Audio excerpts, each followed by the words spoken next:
Welcome back to American Civil War Facts. Today, we're looking at conscription laws during the Civil War. If you enjoy today's video, I hope you'll hit the like and subscribe buttons. Let's get started.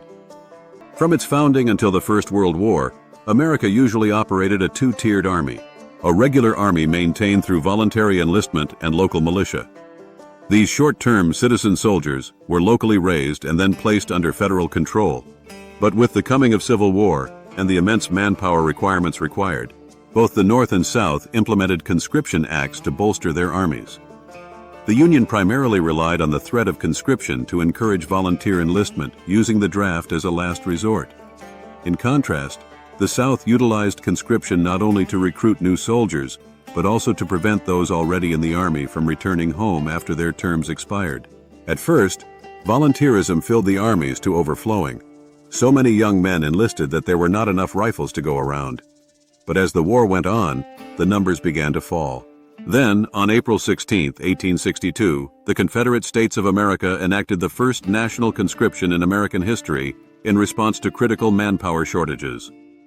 Many volunteers whose one-year enlistments were expiring were reluctant to re-enlist due to dissatisfaction with Army life and concern for their families. In spite of their desperate need for soldiers, the Confederate Congress debated whether conscription violated the principles of individual liberty and states' rights, the same rights they claimed they left the Union to secure.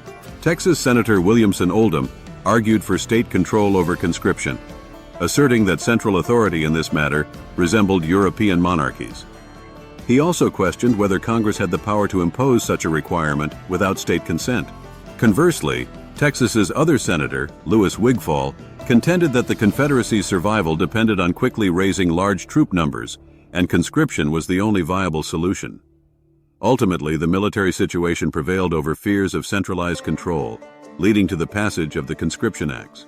The Confederate Conscription Acts sought to incentivize hesitant citizens by offering enlistment bounties, the option to organize or reorganize regiments, and to elect their own officers. The law mandated that all white males aged 18 to 35 serve for 3 years or for the duration of the war. The North faced similar manpower shortages by the end of 1862, as the harsh realities of war became apparent and volunteer enlistments declined. The Act for Enrolling and Calling Out the National Forces, known as the Enrollment Act, was signed into law on March 3, 1862, primarily to encourage volunteer enlistments rather than serve as a main recruitment method. Both draft laws, North and South, included numerous exemptions to mitigate unpopularity. Exemptions applied to individuals with physical or mental disabilities and those with specific family obligations.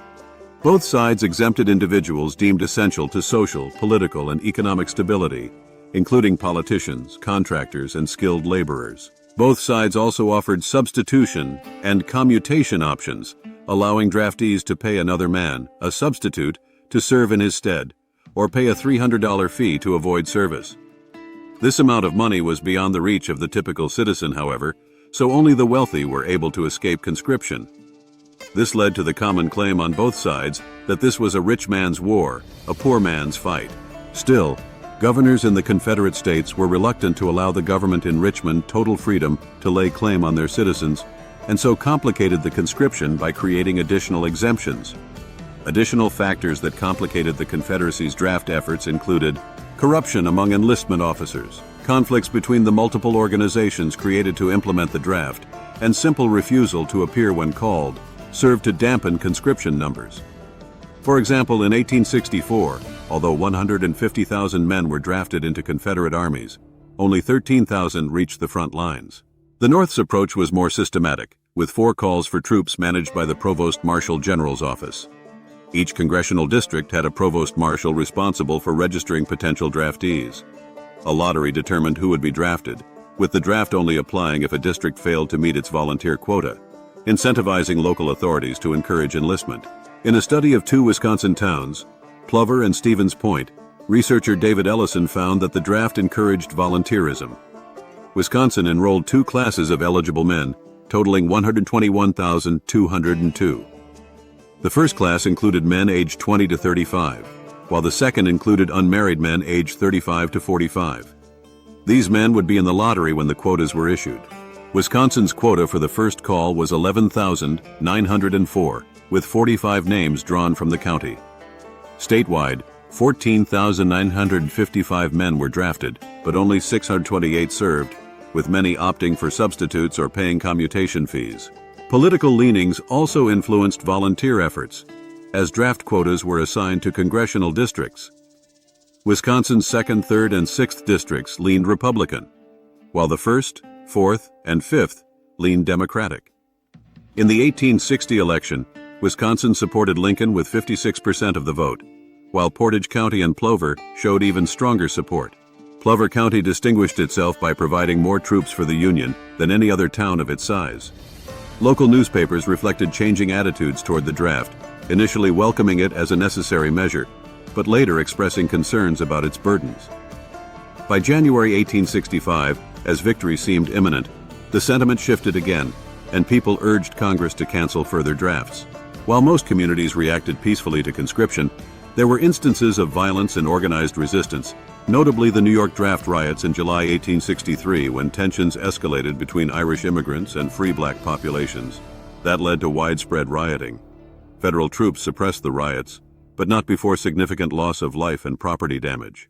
Resistance to the draft was also evident in other northern states, particularly Indiana, where anti-conscription sentiments led to the military authorities shutting down dissenting newspapers and public speakers. The Civil War marked a shift in American warfare, whereas before the war a small peacetime army, augmented by militia, was sufficient to maintain security.